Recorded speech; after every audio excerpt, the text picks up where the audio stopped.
Hello everyone, it is Wednesday the 24th of August 2022. This is the 5th Division podcast looking at all things National League. Clearly, obviously and undoubtedly the best 5th tier in world football. This podcast is brought to you in partnership with The Big Step. There is an absolutely excessive amount of gambling advertising within football, and The Big Step do great work highlighting this and also highlighting the dangers and damage that gambling does to people's lives. They do great work. You can follow them at @_Big Step on Twitter. Great work, by the way, unrelated to this division, but by Mark Palios this week, rejecting money from gambling companies for his side's game in the League Cup against Newcastle. Very admirable. Wish I could say the same thing about Everton. And I don't know if anyone's seen this, and this is the reason that we're partnered with The Big Step. It's not anti-gambling, it's anti-gambling in football with the amount of advertising. It's this which I can't stand, and it is this why we partnered with The Big Step. Everton basically said, if you have spent $5,000 in the last 7 days on gambling, we'll give you a free $10 bet. And I just thought, what? What? $5,000? I mean, this is the danger, isn't it? It pushes people down this dangerous wormhole. But that is, to me, unacceptable, that a football club is partnered with a company that are pushing this at potentially vulnerable people. So if you're a gambler, fine. It's an adult activity, not a problem with it. But I do not like the way gambling has embedded itself in football and using football to increase their profit margins and at the same time risk getting vulnerable people hooked on what can be quite a damaging pastime. Anyway, let's get back to the football. I'm joined, as always, by Nathan Radcliffe. Arrogant Oldham fan, Nathan Radcliffe. How you doing, Nathan? Well, not the best, because I'm part of the I'm trying to think now of a quick pun. Arrogant Athleticals. No, I'm not. I'm not arrogant, and I'm not part of the Athleticals. But we'll obviously come on to Arrogant Gate later on. But no, I'm doing all right at the moment. You should have said when I asked how you said, I'm great because I support the best club that is miles bigger than any of these part-time minnow tin pot teams in this division. That would have been. That's what all Oldham fans are saying, isn't it? According to some commentators. We all say that in the stands, behind the club, working at the club. Everyone's saying that. Yeah, so, absolutely. We'll move on to that. Walk the division. Exactly. Yeah. How's HMS Pistol League doing? That meme goes around quite often, doesn't it? HMS, yeah. That's it, HMS. Right. To the games. Let's jump in. Let's start at Meadow Lane. Because Notts County played rivals Chesterfield. It was live on TV, and it was a game that did not disappoint. It was a fantastic example of the football that we see at this level and why I think this division is fantastic. If you weren't aware, Notts County had a very, I think it was about 8,000 crowd in to watch them play the Spireites. They went 2-0 down. 16th minute goal by Liam Mandeville. Really nice finish from his right foot to cut across the keeper to give them the lead. Then Aswati Asante, I thought Akwasi did really well here. He got the ball, cut inside and beat the keeper, all ends up with a fantastic finish to make it 2-0. And that was on 55 minutes. So, just after half-time, Chesterfield scored the second goal, which looks like, frankly, it was going to give them such an advantage. And I was wondering at the time, I thought, this is it, dead and buried, Notts County not coming back. But, Nathan, we have to figure the Macaulay Langstaff effect now, don't we? Fair play to the Notts County boss. He made changes and it affected the game brilliantly. Macaulay Langstaff scoring a goal on 60. A really bit of sloppy defending from Chesterfield, to be fair, to allow him in to score. And I think Paul Cook would be very disappointed with that, because that then gave them the impetus to get the equaliser, which was a bullet header after great work down the right-hand side. I think it was by Nemain who got down that right-hand side and put the ball in. Might be wrong, but it was just a great goal and a fantastic game of football. And in the end, I thought Chesterfield did well to make sure that they stopped that momentum in its tracks and could have actually won it. And both sides sort of pushed on for the winner. But in the end, 2-2. What are your thoughts on that one, Nathan? It was a good game. Yeah, definitely. If you want a game to be on TV, it's those types of games you want to be on. Probably part of the reason why they they ended up putting it on TV. Obviously, two big sides in this division, not far away from each other in terms of geography, rivals, and so on. And both teams will be lucky to be up there at the end of the season. And like you said before, the Macaulay-Langstaff effect. I mean, we knew he could score goals, but he'd done it in the National League North, and so we knew he had that. It was a question of how will he do it in this division for such a big side. And you know what? So far, he's doing it. He's scoring goals, and obviously got two for Notts County on Saturday, but a sucker punch too. I think it was like 4 or 5 minutes apart, not long after Chesterfield had gone 2-0 up. And really, Langstaff, he could have had more than that. I think he had 2 or 3 other chances in the game, so he could have quite easily had more goals. And Chesterfield will obviously they'll have been happy to be 2-0 up after, with about half an hour gone. When you're playing against Langstaff, you can never know what will happen. And, Langstaff himself had 7 shots in that game. Yeah, exactly. That's what you're looking at. I mean, obviously the second goal that they got, that Chesterfield got.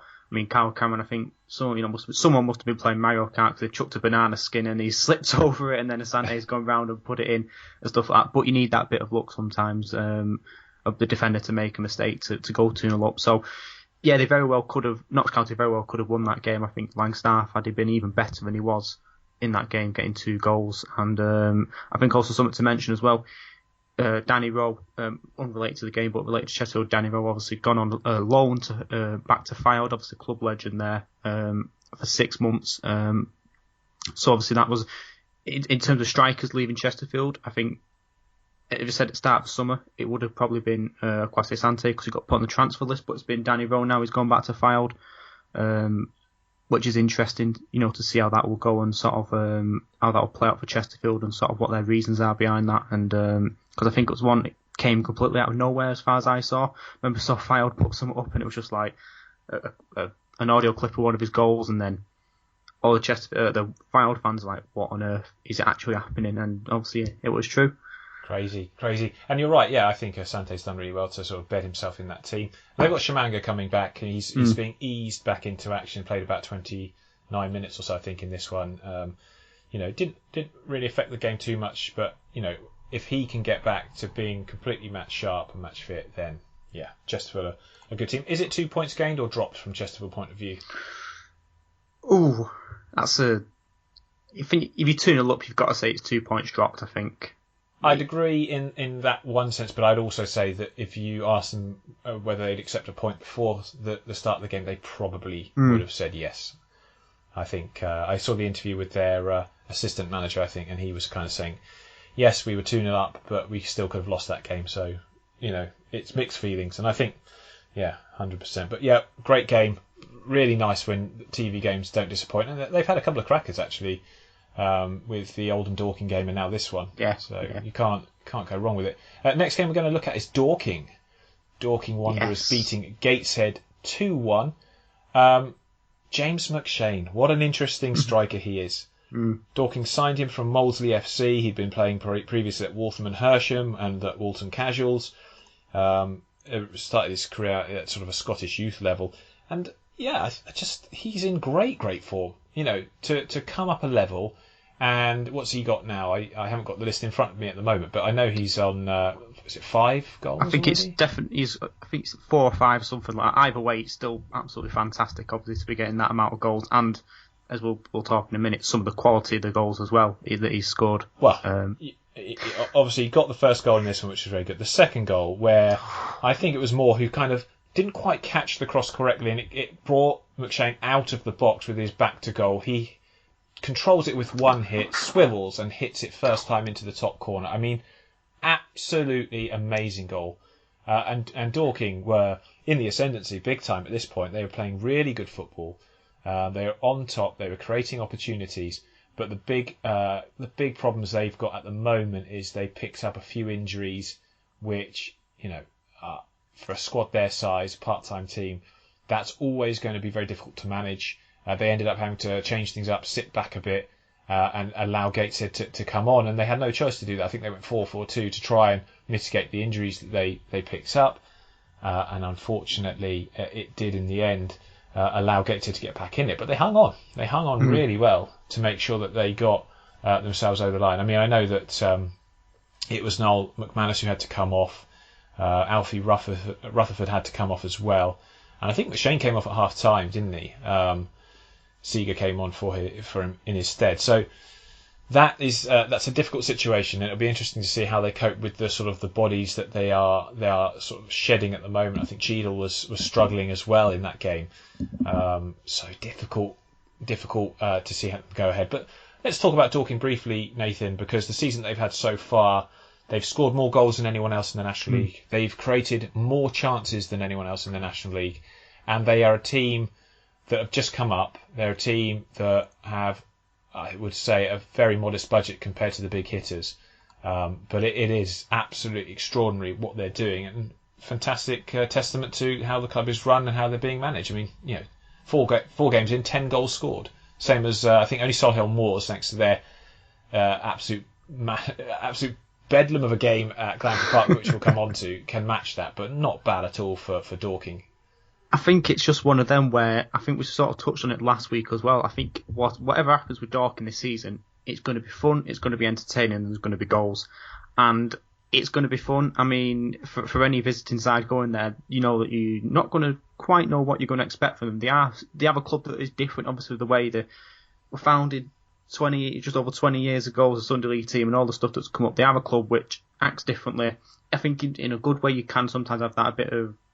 There's always going to be people who are going to hate a new club who's taken a spot of other clubs or whatever.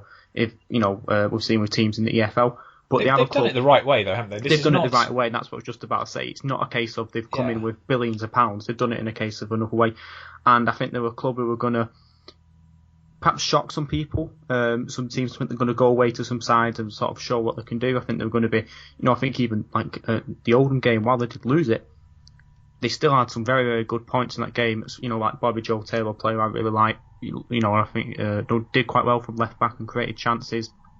And like you said, people like McShane, they're going to do stuff differently, and I think they're going to be entertaining, definitely.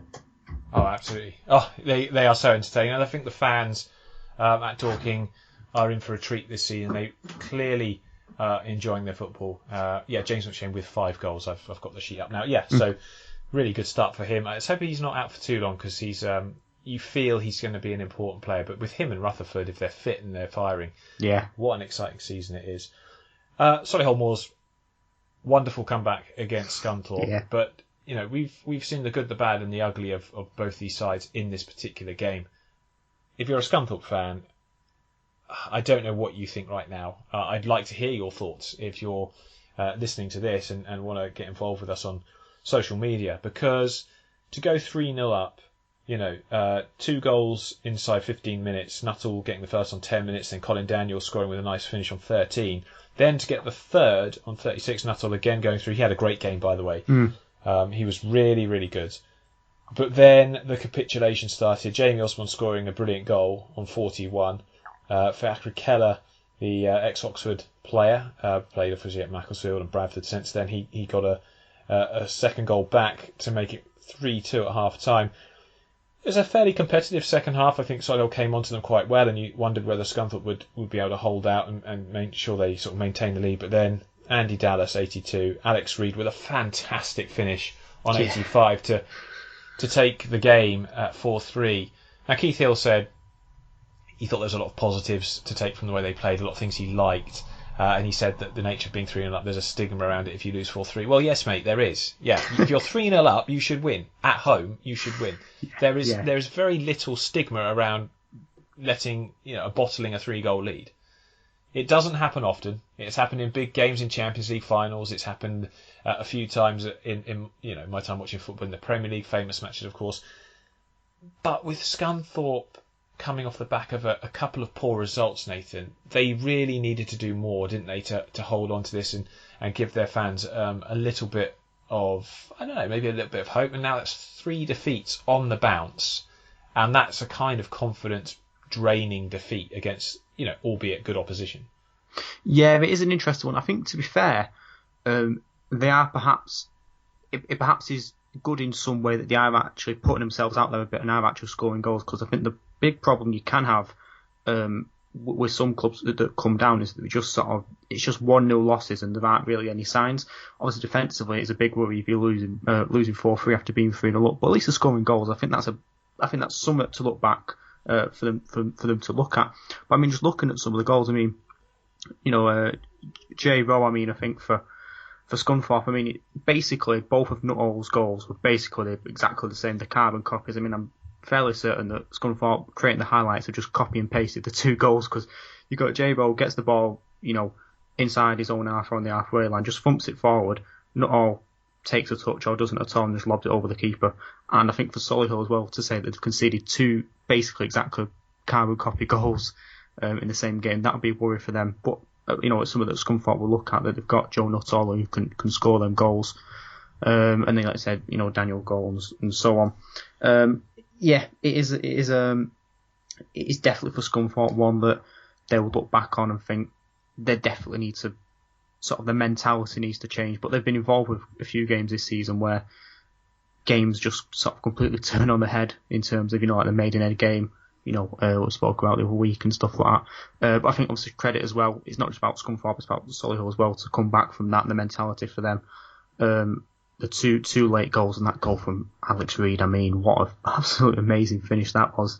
And to have the bottle to do it as well, not only to be able to do it, but have the bottle to sort of go, no, there might be a man I can give it to, but I'm going to hit it. And then his celebration, just standing there winding up the Scunthorpe fans as the police run onto the pitch to stop them running on and stuff like that. I think Solihull, to be fair to them, had like 20 shots in this game. It's very impressive. Alex Reid obviously getting an assist and a goal, and a great finish from him. 2 assists for Gyro, like you say. Yeah, no, Solihull. If you look at Solihull, though, the quality they've got, you know they're going to be very, very good side going forward. They'll be hugely disappointed defensively, but that sort of three of Connor Parsons, Andy Dallas, Joseph Barra, they're very, very talented players that they've got. They can bring good players also off the bench to affect the game, like Alex Reid. And that is a luxury which some sides won't be able to have. Obviously, Callum Whelan, see how he does this season with Solihull. He showed flashes of what he can do at Oldham, but I was always disappointed by the mistakes he would sometimes make, the sloppy sort of square balls which put his team in trouble sometimes on the back foot. But Jamie Osborne's a class player at this level as well, and a great comeback win for the Moors, absolutely. Not many teams undefeated, I think it's fair to say, at the moment in this division, but one of them are Barnet. They were playing Woking, who'd had a great start to the season, well, I should say a couple of good home results following that defeat on the opening day against York. And Barnet won 2-0, Nathan. This team at the moment got the sort of the feel-good factor going on at their gaff. They've got the feel-good factor, they've got the wind in the sails, and it looks like they're moving. They're finally having a very good start to the season. I mean, I think we'll put the stat out, but 10 points for 4 games, the best start to a season since 2005-06. Yeah. So it's definitely a change from previous seasons when they've not had such a good start. Obviously, like last season, I think we mentioned it on the opening pod last season. We don't, what they had last season during the opening games. But yeah, it's one that's the club. I think it can always be a bit of a worry in terms of how many games do you keep this going on for. That we've seen teams who are doing very well at the start of the season who, in the first 10 or so games, who do drop off a bit. But I think even if they were to just drop off and still be hanging around that, 10th to 6th type of thing, I think it's something to still be very, very happy with. I think you look at it through the magnifying glass of last season, don't you? So you look at how poor they were.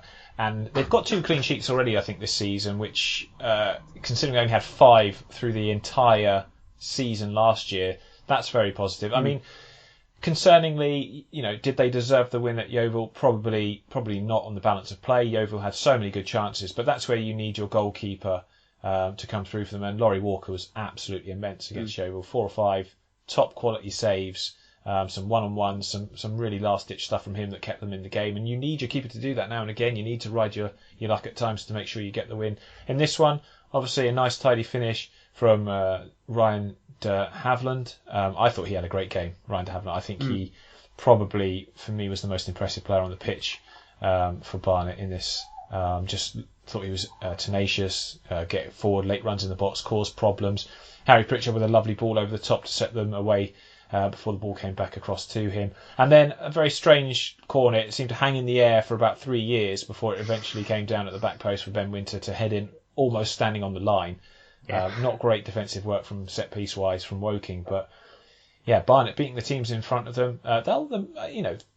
they know, I think, their manager's very clear about it, Dean Brennan, that they've had to ride their luck a little bit at times. But you can't deny that this is a great start for them, far better than perhaps anyone would have expected. And to be unbeaten after 4 games is just brilliant. And yes, they do have to play some tougher teams. That's very much in the mind's eye, I think, of the coach. But you only can play and beat who's in front of you. There's no such thing as an easy game at this level at all. But the next couple of matches will be telling. Especially the away game at Chesterfield coming up. I think that's a tough one, and it'll be interesting to see how they come out of that one. I wouldn't be surprised if actually that was their first defeat of the season. But if they go there and get a result, absolutely fantastic. And they've got Eastleigh and Aldershot, I think, after that in the league. And they play, the one I'm looking forward to, Barnet versus Dorking Wanderers in sort of mid-September. That should be good. But a great start for Barnet. Woking, I think they hit the post about 2 or 3 times in the game, so they'll feel a little bit hard done by not to have at least got on the score sheet. But a defeat for them against a side like Barnet will be interesting to see how these two go for the rest of the season, as we said. Wrexham, they beat Maidstone 5-0. Very straightforward victory for the Dragons in this one. Nathan, there's been a lot of talk, and I've been engaged in a few conversations on social media about Phil Parkinson. Some Wrexham fans saying he's got to go already, that his sort of style of play, the fact they only score goals from set pieces, and they lack flexibility. But my argument has remained that the 88 points and 94 goals they got last season would have been enough for the title in 3 of the last 4 seasons. Is it fair after a 5-0 win like this that people just sort of pipe down a bit? And I think everyone just needs to calm down perhaps just a touch and just give him a bit of time, because the season's still so young and they've only lost once. Yeah, that's what we've got to do. I mean, obviously people can have the problems with his style of play and things like that, which is obviously a fair enough criticism if they want more entertaining football, but it's hard to get too upset at a 5-0 win, no matter what the side is, whether they're full-time, part-time, or whatever. They're in your league for a reason, it's the league you're playing in. So I don't think people can get too upset at a 5-0 win, and I think the key thing is, with a 5-0 win, is a big confidence boost for the fans, for the players, for the management and all the staff to say this is what we can do, and it definitely lifts the roof up of everyone. And obviously, players like Paul Mullin, we know he obviously can score goals, but he's getting these goals, just getting into the swing of things, and obviously if he can have a really, really good season, he's obviously going to be key to that. And it's like they did it at points last season, scoring 5 against Aldershot, 6 against Kings Lynn, 6 against Barnet, 6 against Dover in that 6-5 game, 6 against Weymouth and 5 against Maidstone today, obviously on Saturday, so they can score goals, we know that. And not only across the whole season, but in these games where they can just fire them off. So if they just need to keep up that type of thing, and I think what you said before is exactly right. The amount of points they got last season would have took them up 9 times out of 10 on other seasons. So, and they're not. It's not like this is their first win of the season. They've lost the other 3. They're still right up there with other teams in and around that. So I think you've definitely got to give them a few more games. He's going to get more scrutiny, isn't he? Because his squad there's no excuse for him. He's been given every opportunity by the owners to win the league with the squad he's been given, with the players at his disposal. And I understand the criticism, of course I do. I mean, it's fairly obvious. But I bite back a bit at this idea that when people say he's a poor manager and you're not going anywhere with him. I mean, who are we to talk about managers being poor? I mean, he's got at least 2 promotions on his CV already. He's managed at a much higher level than where he is currently managing, and as a player, he was he was an unforgiving centre midfielder. He was a very good player, a bit of a legend at Reading. I watched him a lot actually as a kid, play for Reading, and I just think sometimes in the social media age we react so quickly, and so we take these entrenched positions when really I think a bit of pause for thought and a wait and see can often be the more considered action to take. And I do get a bit tired of sort of the social media uproar that comes along all the time about people, which is sometimes pretty unfounded. I think it's pretty unfair to criticise Phil Parkinson after 4 games of the season in which he's taken 7 points and only lost the 1 game. I think performances need to be better against some of the better teams, and I do agree with the Wrexham fans that yes, you've won 5-0 against Maidstone, but it's the games and the performances against teams like Yeovil, and especially in that second half where they didn't have a shot, and against Chesterfield, which were pretty poor. But it might take a little bit of time for them to get their rhythm. They were a very good team last season. They should be a very good team again. And I always want to see managers, given a bit of time. I don't think there's this danger that someone's going to be running away with the league and then Wrexham are going to regret not firing him earlier. I mean, I think you've got to look at it in 10 games' time. It's going to be a tight league, and I fully expect Wrexham to be right up there. One team that are not right up there, in fact, two teams that are not right up there, are Altrincham and Yeovil. And before we get into the howdy-doos of the 2-2 draw that they played out, the kits, did you see this? The worst kit clash in history. I think Yeovil have probably one of the worst away kits I've ever seen anyway. But you had red and white stripes facing up against pink and purple stripes. And I don't know, I only watched the 5-minute highlights, but I was very queasy afterwards. Oh, dear. But Yeovil, Nathan, a tough start to the season. Their young side conceding in the 90th minute to prevent them coming away with all 3 points. What are your thoughts on the Glovers so far? It's they'll be very, very disappointed to go ahead twice in the game and be pegged back by Altrincham. I mean, both the goals. I think, if you look at the Gimme Tory, who got their second goal, he had a shot blocked, and but he hit on the rebound. Obviously, quite lucky, I say, probably for Altrincham, that it didn't bounce a different way, because otherwise, then he wouldn't have had the chance to come on. But I think overall, it's a bit of an entertaining game as well. Bit of a little bit of an advert. I think any game that's got a 90th minute equaliser is always going to be a bit entertaining. But I think both of Altrincham's goals as well were quite.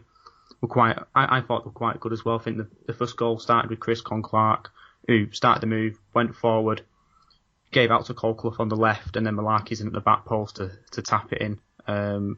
You might say it's an easy finish, but you've got to be there, you've got to know where to make the runs and so on. And then, obviously, the dying moments of the game, the ball comes into Kayo, I believe it was his debut. Yeah, he was signed from previously at AFC Wimbledon. And he just, the header loops, it's a wonderful header. He'll claim he meant it. But actually, I think he did. If you look at the way he stoops, doesn't he, as it comes in, and just to get enough purchase on it, I think he did mean it. And I think massive credit to him for that, because that was a really, really nice sort of. You have to think quickly when a ball comes at you like that, and he, to try and get it on target, he did that, and it's looped in. And you're right, heartbreak for Yeovil. Again. Social media, not a great place to be for Yeovil fans right now. A lot of them saying that Chris Hargreaves should be sacked straight away. He's a terrible manager. But actually, they played well enough against Barnet to beat them. They created so many chances, and they came up against a goalkeeper who was in great form. They should have probably held out here to get 3 points. And you're talking about a very different start to the season if that's the case. But he's right in saying that they've got a young team. They're putting a bit of pressure on themselves by not seeing out the games. And their players are having to learn on their feet fairly quickly. I feel a bit for him, because I think he's got some limited resources. He lost Tom Knowles, who went to Walsall sort of late in the window, like just before the start of the season. So that's not great. You're losing one of your key players before the season kicks off. And I just think that Yeovil have got some incredible challenges, and it's the fan base to blame the manager who's sort of just come in. It doesn't sit right with me. I think Record is a good player. He's had a good start to the season. I think they need more from Alex Fisher. I think he's a good player. We know what he can do, but you need to give him good service. You've scored 2 goals away from home, and you're moments away from getting all 3 points, and it looked very different if they'd done that. But unfortunately for them, they didn't. Altrincham, first season as a professional team, they've got a nice squad. I think they're still finding their feet in the campaign so far. They'll be delighted that they kept going this one and got the equaliser. I think in Colclough, everyone knows that they've got a really talented player. Obviously, his attitude, I think, is well publicised. That got in the way. Chris Clark as well is a decent player on loan from Fleetwood. So they've got a very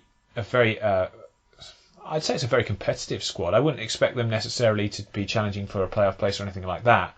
And it's going to take them a little while maybe to transition to that first full-time season. It's one of those things that's full of sort of nuances and pitfalls, and we'll see how they get on with that. But actually, Phil Parkinson can be pretty pleased with, I think, this performance and making sure they got something. They came out in the second half and they really pushed Yeovil back, and they started that second half really well. So that was a massive positive for them, and a positive for getting the equaliser.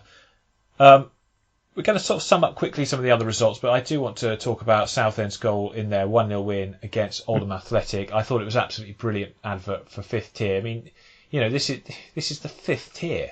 It's hard to think that this is 5 levels down from the top flight, and yet goals are being scored like that. I know Oldham fans will probably think defending was terrible, but it was a great move. It was a great move. There's no doubt about it, and a really nice finish from Dan Mooney to take the win. To make the final score, Southend United 1, Arrogant Oldham Athletic 0. Oh gosh, that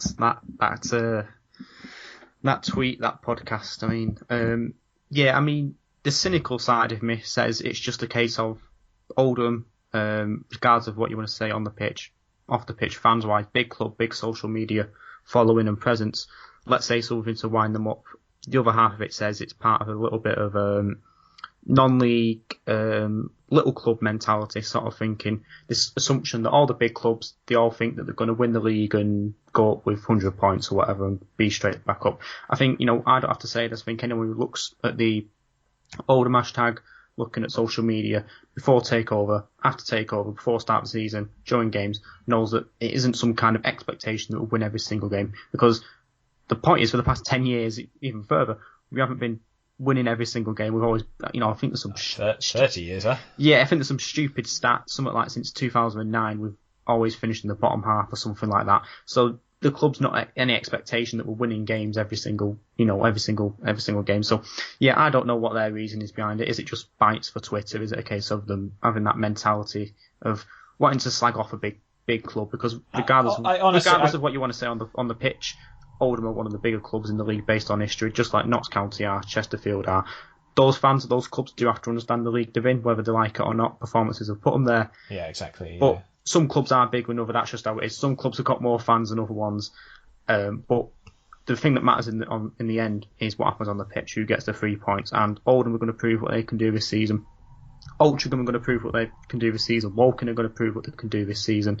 And that's ultimately what matters. So, I think that's it, really. I do have to say though that calling a fan base arrogant, based on even if it's based on like a couple of misinformed and probably emotionally based tweets from individuals on Twitter, it is just misinformed. I mean, it's very ill-informed. If you listen to the Boundary Park Alert System podcast like I do occasionally, you'll know the guys in there are very down to earth. They're not sitting there expecting to walk this league. In fact, I don't think any Oldham fans are expecting to walk this league. This is a club without a promotion since 1991, without a top half finish in any league since 2009.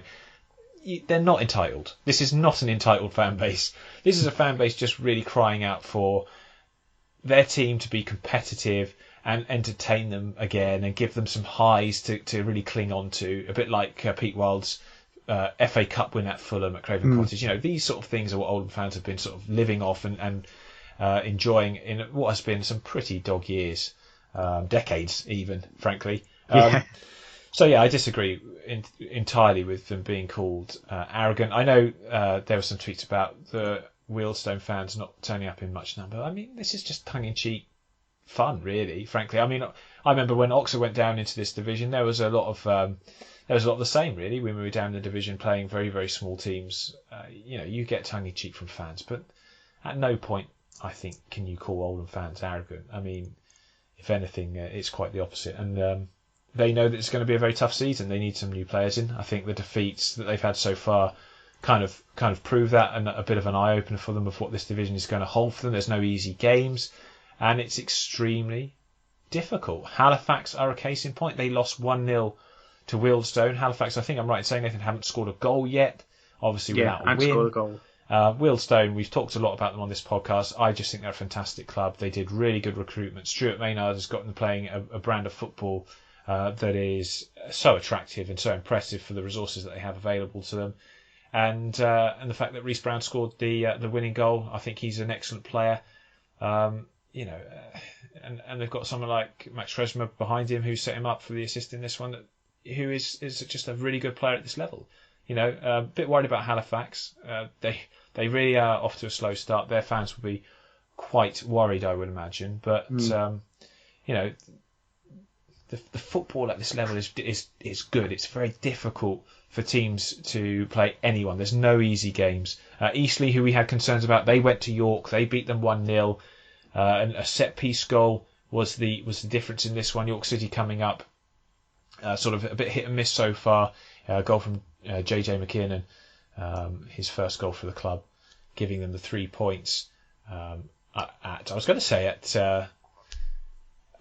their old ground. What's York's new ground called? Do you know? I think it is the York LNER Community Stadium. It's named after that train company. LNER. Okay. Yeah, I don't get trains, so I don't know. I should know with all the strikes going on, but I can't remember. I think it's at the community stadium. Yeah, that's what most clubs do really when they build a new stadium. They call it the community stadium for PR reasons, basically. And and then slap a big sponsor on it a few years later. Yeah, fair enough as well. Get a bit of money from it, but the Mints men are falling to defeat at home to Eastleigh. Another side who have had a bit of a improvement in their performances. Bromley went to Aldershot and beat them 1-0.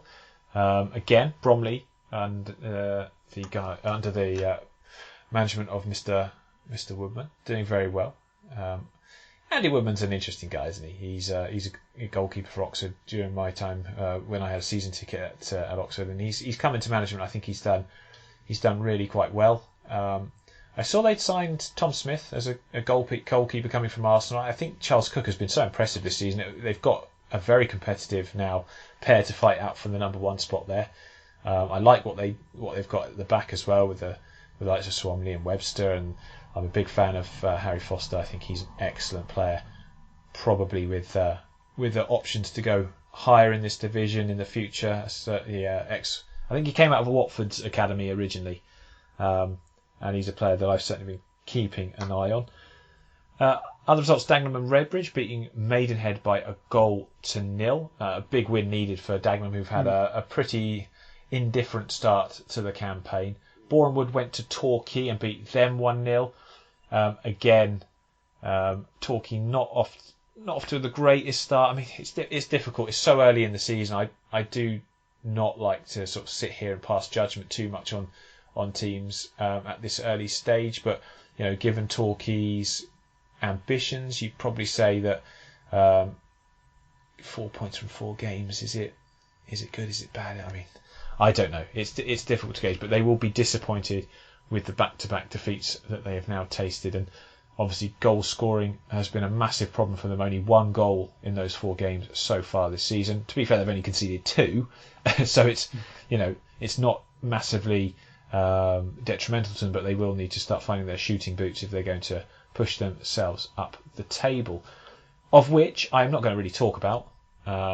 I don't like talking about league tables until we're much further into the season. I think it's just really, really silly when people show the league tables after 2 or 3 games and go, this is where the teams are. We know where the teams are. We know what the results they've had so far. Nathan, any interesting stats or any additional information you want to impart on our listeners? I mean, I think with Halifax, I think it's one. We'll put this tweet out as well, but we'll bring it up in here for those who haven't seen it. Halifax's worst start to the season since 2015-16, which is when they obviously got relegated from the National League to a National League North. So if we want to go off a bit of superstition, a bit of sort of history repeating itself, then it doesn't look that good for Halifax. But there's still a lot of games to play. There's still lots of signings to be made. And, well, I mean, there's always one departure gone. We spoke about it early in the season. Jamie Allen made a loan move to Love Island FC, and that's been made permanent now. No, seriously, he's a mutual consent. I think it's gone as what he's going to do, whether he's going to find another club or whether he's going to live off the Instagram posts from sponsors. I don't know whether he's going to go to part-time football or something, but he has left by mutual consent there. So that's one of the things. Mutual consent. They booted him out for being basically an idiot. I mean. Basically, yeah. I mean, I don't know about sponsorship. If he must be getting a lot of money from this sponsorship though, to say, you know what, lads, I'll go tweet, be a professional tweeter and professional Instagrammer, on the basis of Love Island. In which case, if his agency want to get in contact with us to sponsor this podcast with some brand deals, we're happy to do that. Yeah, absolutely. Ethics included, obviously. I don't think we'll get as much as that.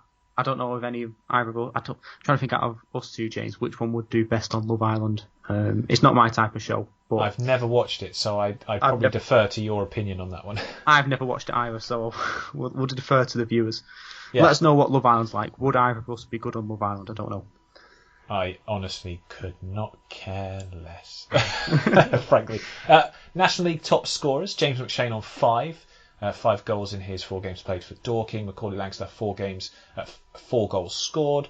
Mullin now on 4 as well, thanks to his hat-trick against Maidstone. Joe Nuttall on 4, very impressive start to the season that he's had. Rhys Brown of Wealdstone on 3. Adam Campbell had a good start for Gateshead, he's also on 3. And the other players also on 3 this season are Andrew Dallas, Nicky Kabamba and Paul McCallum. Right, Nathan, it's been a pleasure. Thank you for joining me at a slightly later time this week. Yeah. Absolutely great. And thank you to the listeners, both of you, for tuning in again and putting up with our rather lackadaisical coverage of the National League. I hope you enjoyed it. We'll be back next week to cover yet more brilliant 5th tier football. And until then, we bid you adieu.